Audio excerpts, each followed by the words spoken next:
இன்று நாடு முழுவதும் 77வது குடியரசு தினத்தை கொண்டாடி கொண்டிருக்கிறோம்.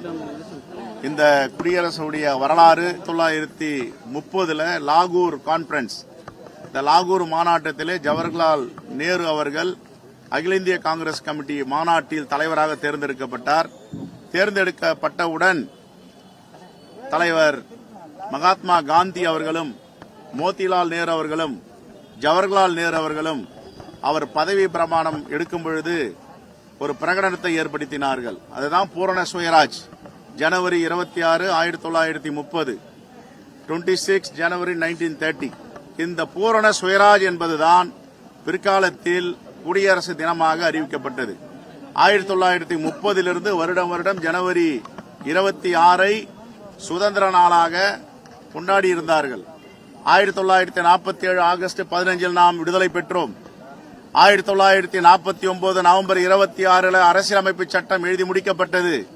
2 மாதங்கள் காத்திருந்து 1930 பிரகடனத்தை பூரண சுயராஜ் என்ற வார்த்தையின் நாளை குடியரசாக அனுஷ்டித்தார்கள். அதுதான் இன்று நாம் நாடு முழுவதும் 77 ஆண்டுகளாக இந்த குடியரசு தினத்தை இந்த பார்ப்போற்றும் இந்திய திருநாட்டில் நாம் கொண்டாடி கொண்டிருக்கிறோம்.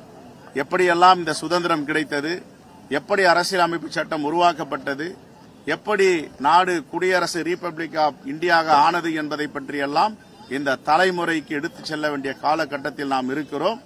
ஆனால் இதற்கெல்லாம் காரணம் காங்கிரஸ் பேரியக்க தலைவர்கள். ஆனால் இன்று காங்கிரஸ் பேரியக்க தலைவர்களை இன்று கொச்சைப்படுத்தும் விதமாக பாஜக அரசு தொடர்ந்து செயல்பட்டு வருகிறது. இந்த வரலாற்றை முதலில் பாஜக தலைவர்கள் படிக்க வேண்டும், பிரதமர் மோடி படிக்க வேண்டும், அமைச்சர்கள் படிக்க வேண்டும். இந்த நாடு எளிதாக சுதந்திரம் அடையவில்லை. எந்தவித ஆயுதமும் இல்லாமல் அகிம்சை வழியில் மகாத்மா காந்தியடிகள் இந்த தேசத்துக்கு விடுதலை வாங்கி தந்தார். அவருடைய யாத்திரை, அவருடைய போராட்டம், அவருடைய அணுகுமுறை பிரிட்டிஷ்காரர்களை கலங்கடித்தது. இதையெல்லாம் தெரியாத பாஜகவும் பாஜக தலைவர்களும் மோடி அரசும் வரலாறு தெரியாமல் வரலாற்று திருப்புகளை செய்து வருகிறார்கள். இந்த குடியரசு தினத்தில் நாம் சபதம் ஏற்போம். 26 தேர்தலில் காங்கிரஸ் பேரியக்கம் ஒரு தீர்மானிக்கிற சக்தியாக இந்த தேர்தலில் இருக்கும். காங்கிரஸ் பேரியக்கத்துடைய வரலாறை நாங்கள் வீடுதோறும் எடுத்துச் செல்வோம்.